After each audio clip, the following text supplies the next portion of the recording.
Salut à tous les passionnés de foot, j'espère que vous allez bien. Aujourd'hui, on se retrouve pour une grosse actu foot avec des infos qui secouent l'Europe entière.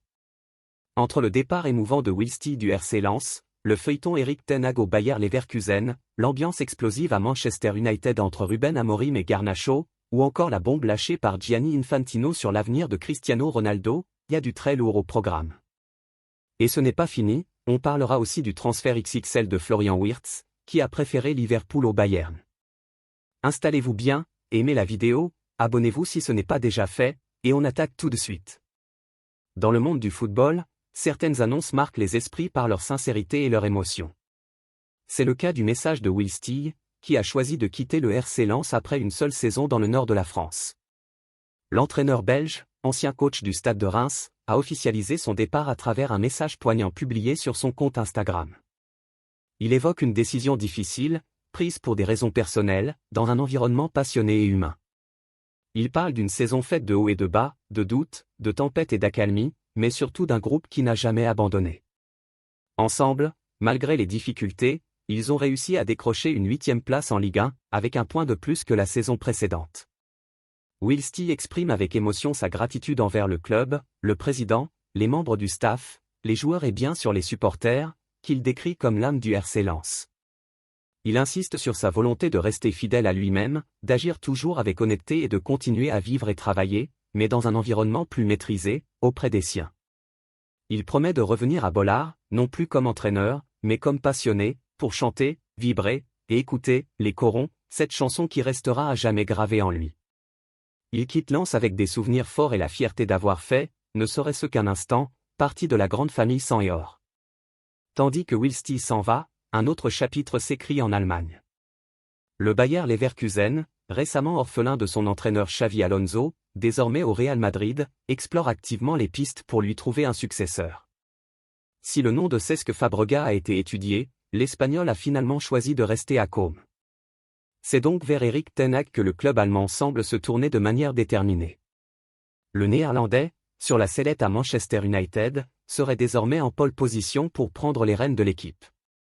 Selon plusieurs sources, il a déjà donné son accord pour un contrat de 2 ans, même si quelques détails administratifs doivent encore être réglés. Malgré l'intérêt affiché de l'Ajax Amsterdam, qui espérait le faire revenir, ten Hag semble bien parti pour s'installer sur le banc du Bayern. Un retour à l'Ajax reste une possibilité en cas de retournement improbable, surtout depuis que Francesco Farioli a quitté le club néerlandais, mais pour l'instant, tout indique que Leverkusen tient son nouvel entraîneur. Pendant ce temps, à Manchester United, l'atmosphère est loin d'être paisible. Ruben Amorim, arrivé en novembre pour tenter de remettre de l'ordre dans un club en grande difficulté, n'a pas réussi à inverser la tendance. L'ancien coach du Sporting Portugal s'est heurté à un vestiaire démobilisé et à des résultats catastrophiques. Malgré un effectif séduisant sur le papier, les Red Devils ont été éliminés rapidement de toutes les compétitions nationales et ne termineront la saison qu'à la 14e place au mieux, alors qu'ils occupent actuellement la 16e. La campagne européenne a également été décevante. Après une qualification miraculeuse contre l'Olympique lyonnais en quart de finale de la Ligue Europa, Manchester a lourdement chuté en finale face à Tottenham, qui n'avait plus gagné de titre depuis 2008. Ce nouvel échec, pourtant douloureux, n'a pas entamé la détermination d'Amorim, qui se sent encore investi d'une mission. Il prépare déjà l'avenir et, malgré les pertes financières liées à cette finale perdue, fait de l'attaque une priorité pour le mercato. Liam Delap et Mateusz Cunha devraient rejoindre l'effectif mancunien cet été. Mais ces mouvements futurs soulèvent aussi des questions sur certains joueurs en place, notamment Alejandro Garnacho. Le jeune ailier argentin, auteur de 11 buts et 10 passes décisives en 58 matchs cette saison, n'entre plus dans les plans de Ruben Amorim. Le coach portugais ne l'a fait jouer que 20 minutes lors de la finale européenne, et selon The Athletic, il lui aurait personnellement annoncé qu'il ne comptait plus sur lui. Une réunion se serait tenue au centre d'entraînement de Manchester United dans la foulée de la défaite, au cours de laquelle Amorim a confirmé son intention de rester et d'écarter Garnacho. En conférence de presse, il est resté flou sur l'avenir du joueur, expliquant qu'il se concentrait sur le dernier match et que plusieurs scénarios étaient envisagés selon la qualification, ou non, pour la Ligue des Champions. Il a insisté sur l'importance de la profondeur de l'effectif selon les compétitions à jouer, mais ses propos trahissent une mise à l'écart de plus en plus nette. La tension entre le joueur et l'entraîneur est palpable, et l'avenir de Garnacho à Manchester semble compromis. Dans un autre registre, le président de la FIFA, Gianni Infantino, a relancé les spéculations sur l'avenir de Cristiano Ronaldo. Lors d'un passage sur la chaîne du streamer iShowSpeed, Infantino a évoqué la possibilité de voir le quintuple Ballon d'Or participer à la Coupe du Monde des clubs cet été. Il a déclaré que des discussions étaient en cours avec certains clubs et que Ronaldo pourrait rejoindre une des équipes qualifiées. Cette annonce intervient alors que le contrat de Ronaldo avec Al Nassr arrive à son terme, et que plusieurs rumeurs de transfert circulent autour de lui. Infantino a laissé entendre que tout restait ouvert et qu'une signature de dernière minute n'était pas à exclure. Enfin, l'un des plus grands talents du football allemand, Florian Wirtz, a tranché en faveur de Liverpool pour la suite de sa carrière, au détriment du Bayern Munich. Le jeune milieu offensif du Bayer Leverkusen, âgé de 22 ans, a donné son accord au club anglais, même si les négociations officielles doivent encore aboutir.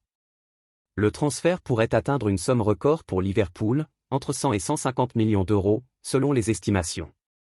Le Bayern, qui avait fait de Wirtz sa priorité absolue, a été informé cette semaine par le père du joueur, également son conseiller, que le choix était fait.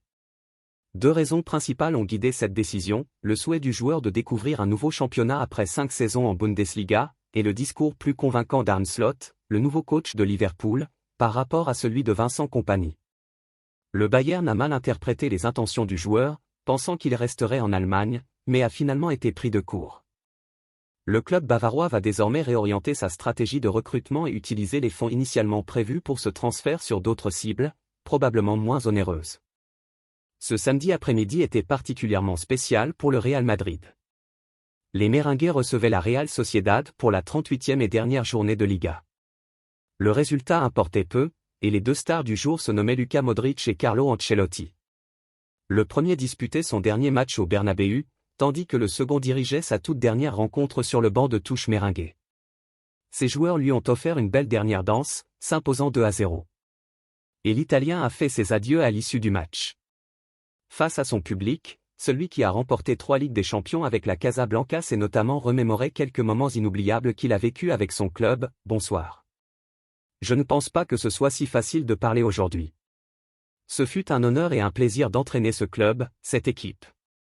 Tout d'abord, je tiens à remercier mon cher président, Florentino Pérez. Ce fut une expérience merveilleuse, merci pour ces moments. C'était merveilleux de la vivre avec vous. C'est une histoire inoubliable. Personne ne peut oublier les 3 buts de Karim contre le Paris Saint-Germain, ni les 2 buts de Rodrigo contre Manchester City, ni la passe décisive de Lucas. Personne ne peut oublier les 2 buts de Joselu. Je ne peux pas non plus oublier chaque jour que j'ai passé ici. Je conclurai par rien d'autre que à la Madrid. Je vous aime tous de tout mon cœur. Une chose est sûre, les fans madrilènes ne l'oublièrent pas de sitôt.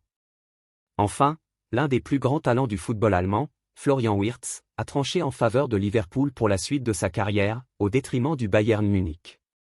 Le jeune milieu offensif du Bayer Leverkusen, âgé de 22 ans, a donné son accord au club anglais, même si les négociations officielles doivent encore aboutir. Le transfert pourrait atteindre une somme record pour Liverpool, entre 100 et 150 millions d'euros, selon les estimations. Le Bayern, qui avait fait de Wirtz sa priorité absolue, a été informé cette semaine par le père du joueur, également son conseiller, que le choix était fait. Deux raisons principales ont guidé cette décision, le souhait du joueur de découvrir un nouveau championnat après 5 saisons en Bundesliga, et le discours plus convaincant d'Arne Slot, le nouveau coach de Liverpool, par rapport à celui de Vincent Kompany. Le Bayern a mal interprété les intentions du joueur, pensant qu'il resterait en Allemagne, mais a finalement été pris de court. Le club bavarois va désormais réorienter sa stratégie de recrutement et utiliser les fonds initialement prévus pour ce transfert sur d'autres cibles, probablement moins onéreuses. Voilà les gars, c'est tout pour cette Actu Foot. Dites-moi ce que vous en pensez en commentaire, le départ de Will Steele, la situation de Garnacho, le futur de Ronaldo ou encore le gros transfert de Wirtz. Si la vidéo vous a plu, pensez à mettre un pouce, à vous abonner et à activer la cloche. On se retrouve très vite pour une nouvelle vidéo. À bientôt!